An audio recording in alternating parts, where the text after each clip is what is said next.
বাজেটে শুল্ক কমার প্রভাব নেই বাজারে, উল্টো ঊর্ধ্বমুখী দাম। সপ্তাহ ব্যবধানে চিনি কেজিতে বেড়েছে 5 টাকা।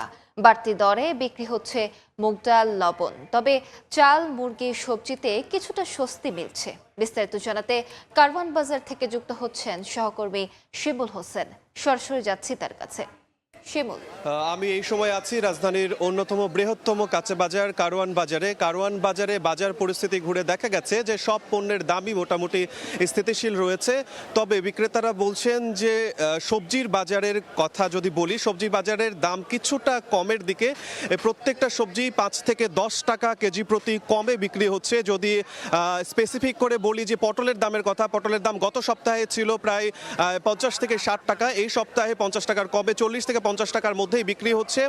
প্রত্যেকটা সবজির দামই 5 থেকে 10 টাকা কমে বিক্রি হচ্ছে। আর যদি মুরগির বাজারের কথা বলি, পোলট্রি মুরগি গত সপ্তাহে যেই দাম ছিল 160 টাকা, এই সপ্তাহেও একই দাম রয়েছে। যদি সোনালী মুরগির কথা বলি, সেটাও একই রকম রয়েছে। তবে লেয়ার মুরগির দামে কিছুটা কম দেখা যাচ্ছে।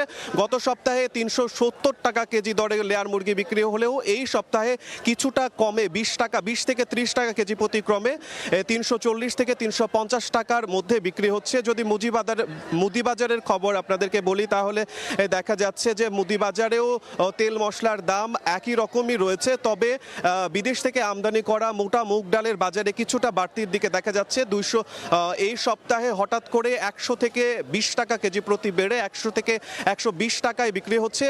লবণ এবং চিনির দামে কিছুটা আমরা বাড়তি দিকে খেয়াল করেছি। লবণ বস্তা প্রতি 100 টাকা দাম বেড়েছে এবং চিনির দাম বেড়েছে কেজি প্রতি 5 টাকা।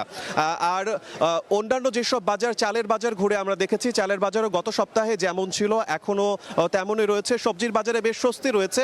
সবজি বিক্রেতারা বলছেন যে যেহেতু দেশে সবজির উৎপাদন বেড়েছে, সেই ক্ষেত্রে এখন সবজির দাম আরও কমে যাওয়ার কথা তারা বলছে। যে সবজির বাজারে যে স্বস্তি এসেছে, চলতি সপ্তাহে আরও সবজির দাম কমে যাওয়ার কথা বলছেন বিক্রেতারা। তো এই ছিল আমার কাছে কারওয়ান বাজার থেকে সবশেষ। সরাসরি যুক্ত ছিলাম কারওয়ান বাজারে।